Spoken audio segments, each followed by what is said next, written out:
ማለዳ የመጣ ስታነቃኝ እንደምናደራችሁ ክቡራትና ክቡራን የምፅዓቱ አዋጅ ነጋሪ አገልግሎት አድማጮቻችን ሰላም ለእናንተ ይሁን። የማለዳ ቁርሳችንን አሁን ጀምረናል። አዘጋጅ እና አቅራቢ ፓስተር አለማየሁ ነሞ። መልካም ጊዜ ይሆንላችሁ። ከሕይወት ምንጭ ውሃ ስታረካኝ። ሰላም ጤና ይስጥልን፣ እንደምናደራችሁ። ይህ በምፅዓቱ አዋጅ ነጋሪ አገልግሎት እየተዘጋጀ የሚቀርብላችሁ የማለዳ ቁርስ ፕሮግራማችን ነው። ወደ ዛሬው የማለዳ ቁርስ ፕሮግራማችን ከመሄዳችን በፊት እግዚአብሔር አምላካችንንና አባታችንን አመስግነን ወደ ዛሬው ማለዳ ቁርስ እናልፋለን። የዘላለም አምላክ እግዚአብሔር ሆይ ይህንን ማለዳ በምሕረትና በቸርነት ስለሰጠን፣ ስለበዛልን ጸጋ፣ ስለበዛልን ምሕረት፣ ስለበዛልን መልካምነት ሁሉ በጌታ በኢየሱስ ክርስቶስ ስም እናመሰግንሃለን። ሕያው የሆነውን የሚያድነውን፣ የሚፈውሰውን፣ ነፃ የሚያወጣውን ይህንን ቃልህን እንድትባርክልን ደግሞ ይህንንም ማለዳ ባርከህ እንድትሰጠን በኢየሱስ ስም እንጠይቅሃለን። ሁሉ ለስም ክብር ይሁን በጌታ በኢየሱስ ክርስቶስ ስም። እንግዲህ ትናንትና የርስታችን መያዣ የሆነውን ለቤዛ ቀን የታተምንበትን መንፈስ ቅዱስ መታተማችንን ተመልክተን ነበረ። እንግዲህ የርስት መያዣ የሆነውን ይህንን የታተምንበት ለቤዛ ቀን የሚሆነንን መንፈሱን በሕይወታችን ውስጥ ደግሞ ምሪትን የሚሰጠን ወደ እውነት ሁሉ የሚመራን የእግዚአብሔርን ሐሳብና ደግሞ ፍቃድ የሚያሳውቀን የሚገልጥልን በውስጣችን ሆኖ ደግሞ የሚቃትትልን የሚማለድልን ሕያው መንፈስ መሆኑን ለመመልከት ሞክረናል። በዛሬው ዕለት ደግሞ ቁጥር 15 እና 16 እንመለከታለን። እንግዲህ እየተመለከትን ያለነው ኤፌሶን ምዕራፍ 1 ነው። ይህንን ሁለት ጥቅሶችን ዛሬ እንመለከታለን። እስቲ በጌታ ስም አነበዋለሁ። ስለዚህ እኔ ደግሞ በእናንተ ዘንድ ስለሚሆነው በጌታ በኢየሱስ ስለማመን ለቅዱሳን ሁሉ ስለሚሆን መዋደድ ሰምቼ ስለ እናንተ እያመሰገንኩ ስጸልይ ስለ እናንተ ማሳሰቤን አልተውም ይላል። እንግዲህ ስለዚህ ይላል እኔ ደግሞ በእናንተ ዘንድ ስለሚሆነው ይላል። በእነዚህ በኤፌሶን ቅዱሳን ዘንድ እየሆነ ያለ የእግዚአብሔር ታላቅ የቃልና የመንፈስ ኃይል እየተገለጠ እንደነበረ፣ በእነርሱ ሕይወት ውስጥ እግዚአብሔር እየሰራ እንደነበረ፣ እንደዚሁም ደግሞ ከነሱ የወጣ ወንጌል ወደ ሌሎችም ቦታ እየተሻገረ ስለነበረ ነው ጳውሎስ ስለዚህ እኔ ደግሞ በእናንተ ዘንድ ስለሚሆነው በጌታ በኢየሱስ ስለማመንና ለቅዱሳን ሁሉ ስለሚሆን መዋደድ ሰምቼ ይላል።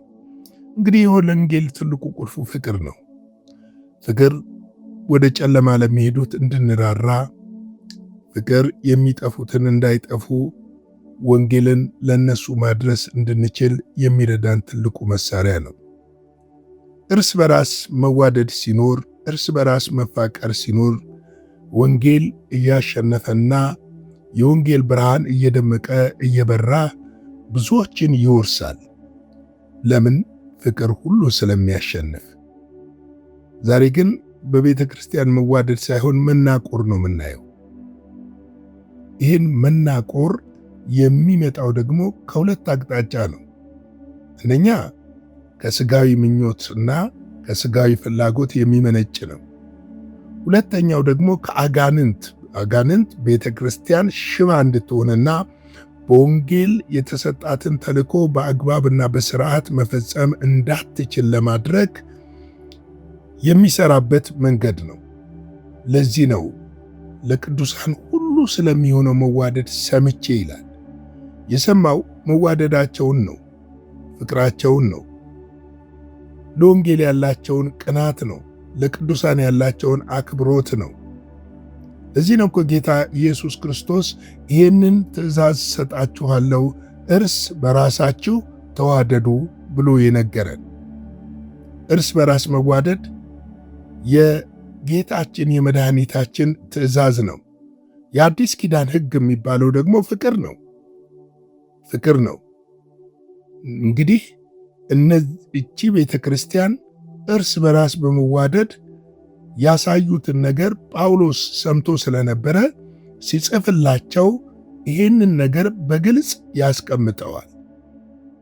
ወገኖቼ እኛ ስንዋደድ ይሆን? ወንድሞቻችንን ቅዱሳንን አብረውን የሚያገለግሉን የሱ ሸክም የኔ ሸክም ነው፣ የሱ ድካም የኔ ድካም ነው እንል ይሆን? ይህንን እንድናደርግ እግዚአብሔር ይርዳን እላለሁ። ስለ እናንተ ያመሰገንኩ ስጸልይ ስለ እናንተ ማሳሰብ አልተውም ይላል።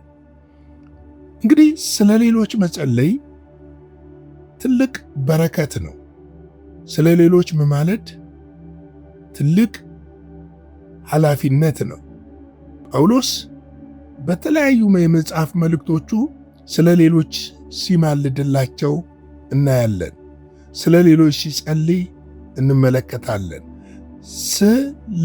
ለሌሎች መጸለይ ብቻ ሳይሆን ማሳሰብንም እያመሰገነ ለምንድን ነው የሚያመሰግነው? በእነሱ ዘንድ የታየው የወንጌል ቅናት፣ በእነሱ ዘንድ የታየው ፍቅር ያ በእግዚአብሔር ዘንድ እንዲያመሰግን አድርጎታል። ዛሬ ስንቶቻችንን በወንድሞቻችን ምክንያት እግዚአብሔርን የምናመሰግነው? ስንቶቻችንን ስለ ወንድሞቻችን፣ ስለ ቤተ ክርስቲያን፣ ስለ ተለያዩ አገልግሎቶች የምንጸልየው? ዛሬ ሁላችንንም አንድ ነገር የጠለፈን ይመስለኛል። ከመጸለይ ይልቅ ሐሜት፣ ከመማለድ ይልቅ ወይም ደግሞ በሰዎች ከሚሆነው ነገር ላይ ቅናት እየተካፈልን ይመስለኛል። ይህ ደግሞ ከአጋንንት ነው። ይህ ደግሞ ከጨለማ ነው። ወገኖቼ እግዚአብሔር የሰጠን ነገር ስለ ሌሎች እንድናመሰግን ነው። ስለ ሌሎች እንድንጸልይ ነው። ስለ ሌሎች እንድንማልድ ነው። ጸሎት ኃይል አለው። ጸሎት ጉልበት አለው። በፍቅር የሆነ ጸሎት አውሬውን መግራት፣ አውሬውን ማሸነፍ ያስችላል። ምክንያቱም የጸሎት ኃይልና ጉልበት ቀላል አይደለም። በሐዋርያት ሥራ ምዕራፍ 16 ላይ የእግዚአብሔር ቃል ሲናገር ጳውሎስና ሲላስ በታሰሩበት ሰዓት፣ በወህኒ ውስጠኛው ክፍል በተወረወሩበት ሰዓት ጸልየው እግዚአብሔርን እንዳመሰገኑ በዝማሬ መጽሐፍ ቅዱስ ይነግረናል። ያ ደግሞ የእግዚአብሔርን መገኘት በመካከላቸው አድርጎ እስራቸው ሁሉ የእስረኞች ሳይቀር ሲፈታና እንደዚሁም ደግሞ የወህኒው ጠባቂና ቤተሰቦቹ ሲድን አይተናል፣ አንብበናል። ተመልከቱ። እኛ ስለ ሌሎች ስናመሰግን እስራት ይፈታል። ስንጸልይ፣ ስለ ሌሎች ስንማልድ፣ የሌሎችን ችግር በእግዚአብሔር ፊት፣ የሌሎችን ድካም በእግዚአብሔር ፊት፣ የሌሎችን ሸክም በእግዚአብሔር ፊት ተሸክመን ስናቀርብ እግዚአብሔር ነገሮችን መቀየር መለወጥ ይጀምራል። ስለዚህ ወገኖቼ ይህንን ማድረግ ትልቅ በረከት እንደሆነ ልናውቅ ልንገነዘብ ያስፈልጋል። ብዙዎቻችን ስለ ቤተ ክርስቲያን ድክመትና ስለ አገልጋዮች ድክመት ወይም ስለ ተለያዩ ሰዎች ድክመት እናወራለን። ግን ስንቶቻችን ስለ እነዛ ሰዎች ማልደናል? ስንቶቻችን ስለ እነዛ ሰዎች ጸልየንላቸዋል? ስንቶቻችን የነዛን ሰዎች ሸክም ተሸክመን በእግዚአብሔር ፊት ወድቀናል? ይህንን ልናስብበት የሚገባው ነው። ጳውሎስ ስለ እናንተ ያመሰገንኩ ስጸልይ ስለ እናንተ ማሳሰቤን አልተውም ይላል። የሚያመሰግነው በመካከላቸው ስላለው የወንጌል ኅብረት፣ በቅዱሳን መካከል ስላለው መዋደድ ሲያመሰግን፣ እንዲሁ ደግሞ በቀጣይ የእግዚአብሔርን ሥራ እንዲሰሩና ለዛች ቤተ ክርስቲያን ያላቸውን ሸክም ይዞ ወደ እግዚአብሔር እየቀረበ እንደሆነ እንመለከታለን። ከኛም የሚጠበቀው ይህንን ነው። አንዱ የሌላውን ድካም ወይም ሸክም ይሸከም ስለሚል መጽሐፍ ቅዱስ ስለ ወንድሞቻችን እናመስግን። ስለ ፍቅራቸው፣ ስለ መልካም ሥራቸው እናመስግን። እግዚአብሔርን እናመስግን። ስለ ድካማቸው ደግሞ እንማልድ፣ እንጸልይ።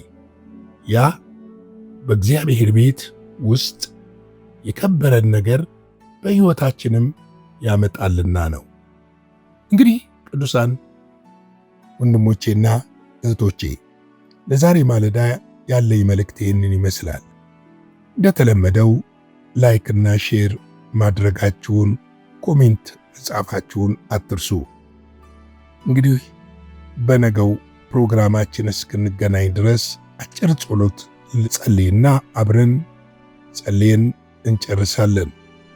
የዘላለም አምላክ እግዚአብሔር ሆይ በጌታ በኢየሱስ ክርስቶስ ስም ስለ ምሕረትህና ስለ ቸርነትህ ሁሉ እናመሰግንሃለን። ይህንም ማለዳ በምሕረትህና በቸርነትህ ስለተቀበልን ክብር ምስጋና ለታላቁ ስም ይሁን። ሁሉን በእጅ አሳልፈን ሰጠን።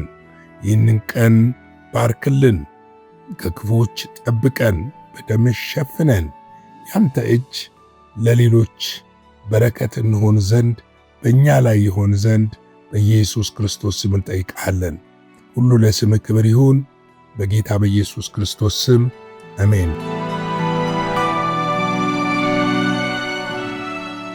በነበረን የመልእክት ክፍለ ጊዜ እንደተባረካችሁ ተስፋ እናደርጋለን። በነገው ማለዳ በሌላ ዝግጅት እንገናኛለን። መልካም ቀን።